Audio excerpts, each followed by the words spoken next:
Okay. ಈಗ big boss ಒಂದು ಅರ್ಧದ ಹಂತದಲ್ಲಿ ಅಶ್ವಿನಿ ಅವರು 2.0 ಸ್ಟಾರ್ಟ್ ಮಾಡ್ತಾರೆ. ಸೊ ಇದು ಮನೆ ಒಳಗೆ ಎಷ್ಟರ ಮಟ್ಟಿಗೆ ಅಂದ್ರೆ ವರ್ಕೌಟ್ ಆಗ್ತಾ ಇದೆ, ಇದು ನಿಜಾನಾ ಅನ್ನುವಂಥದ್ದು? ಮೇಡಮ್ ಅದು ಸುಮ್ಮನೆ ಗೇಮ್ ಪ್ಲಾನ್ ಮೇಡಮ್. ಏನು ಅಂದರೆ ಅವ್ರಿಗೆ ಗೊತ್ತಾಗೋಯ್ತು, ಅಲ್ಲಿ ಮಾತಾಡುವಾಗ ನಮಗೆ ಒಂದು ಹಿಂಟ್ ಸಿಕ್ಬಿಡುತ್ತೆ, ಜನ ನಮ್ಮನ್ನ ಇಷ್ಟಪಡ್ತಾ ಇದ್ದಾರಾ ಇಲ್ವಾ ಅಂತ. ಸೊ ಅದು ಇಲ್ಲಿ ಪ್ರತಿ ಮಾತಿಗೂ ಕಿರ್ಚೋದು, ಅಶ್ವಿನಿ ಅವ್ರು ಏನೇ ಮಾತಾಡಿದ್ರು ಸೈಲೆಂಟ್ ಆಗಿದ್ದಾಗ ಆ ಒಂದು ವಿಷಯನ ತಿಳ್ಕೊಂಡು ಬೇಡ ನನ್ನಿಂದ ಇವ್ನು ಯಾಕೆ ಬೆಳಿಬೇಕು ಅನ್ನೋ ಒಂದು ರೀತಿಲಿ ಸುಮ್ಮನಾಗಿದ್ದೆ ಅಶ್ವಿನಿ ಅವರು ಹೊರತು ಅವರೇನೋ ಪರ್ಸ್ನಲಿ ಬದಲಾಗಬೇಕು ಅಂತ ಏನಲ್ಲ. ಆಮೇಲೆ ತಿರ್ಗಾ ಯಥಾ ಪ್ರಕಾರ ಸ್ಟಾರ್ಟ್ ಆಗೋಯ್ತಲ್ಲ, ನಾನು ಹೋದ್ಮೇಲೆ ನಮ್ಮ ಬಗ್ಗೆ ಮಾತಾಡೋದಾಗಲಿ, ಆಮೇಲೆ ಬೇರೆ ರೀತಿ ಅದು ತೋರಿಸೋದಾಗಲಿ.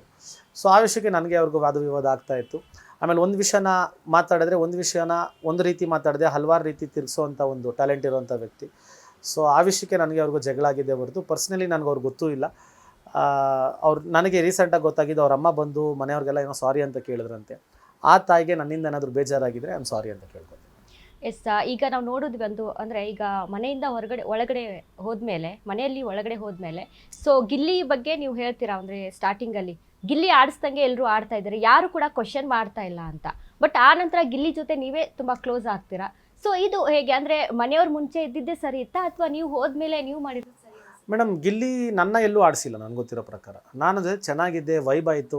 ಆಮೇಲೆ ಆ ಅಣ್ಣ ತಮ್ಮ ಅನ್ನೋ ಒಂದು ಭಾವನೆ ಸಿಕ್ತು. ಆಮೇಲೆ ನಾನು ಅದೇ ಥರ ಕ್ಯಾರೆಕ್ಟ್ರು, ನಾನು ಎಲ್ಲರನ್ನೂ ರೇಗಾಡಿಸ್ಕೊಂಡು ನನ್ನ ಸುತ್ತಮುತ್ತ ಇರೋರನ್ನ ಜಾಲಿಯಾಗಿ ಇಟ್ಕೊಳೋ ಅಂಥ ಒಂದು ವ್ಯಕ್ತಿ ನಾನು. ಅದೆಲ್ಲೋ ನಮಗೂ ಒಂದು ಆ ಥರನೇ ಸಿಕ್ಕಿದಾಗ ಅದೇನೋ ಒಂಥರಲ್ಲ ಈ ತುಂಡೈಕ್ಲ ಸಹವಾಸ, ಅದು ಉಪವಾಸ. ಸೊ ಆ ಥರ ನಾನು ಅವನು ಹಂಗೆ ಜೊತೆಗೆ ಸೇರಿಬಿಟ್ವಿ.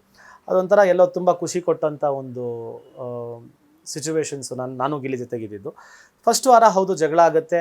ಯಾಕೆಂದರೆ ನಾವು ಒಂದು ವರ್ಷ ಎಲ್ಲ ಆಚೆ ಇರ್ತೀವಿ, ನಾವು ಎಂಜಾಯ್ ಮಾಡಿಕೊಂಡು ಮಾತಾಡಿಕೊಂಡು ಜನರ ಜೊತೆ ಬೆರೆತು ಇದ್ದಿದ್ದು ಸಿಚುವೇಶನ್ನು.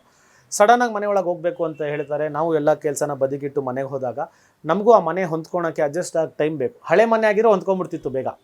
ಇದು ಹೊಸ ಮನೆ, ನಮಗೆ ಆ ಮನೆಗೆ ನಾವು ಅಡ್ಜಸ್ಟ್ ಆಗಬೇಕು.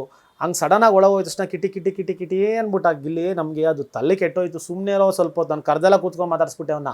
ಲವ್ ಸುಮ್ಮನೆ ಇರೋ, ಚೆನ್ನಾಗಿ ಆಡ್ತಿದ್ದೆ, ಯಾಕೋ ಹಿಂಗೆ ಆಡ್ತಾ ಇದೆಯಾ ಅಂತ. ಹೂ ಅಣ್ಣ ಅನ್ನೋನು ತಿರ್ಗಿ 5 ನಿಮಿಷಕ್ಕೆ ಅದೇ ಮಾಡೋನು. ಸೊ ಅದೆಲ್ಲೋ ಇರಿಟೇಟ್ ಆಯಿತು. ಆಮೇಲೆ ಅವನ ಹತ್ರ ಕೂತ್ಕೊಂಡು ಮಾತಾಡ್ತಾ ಅವನು ಮಂಡ್ಯದವನು, ನಮ್ಮ ಪಕ್ಕದೂರೇ ಅವನು.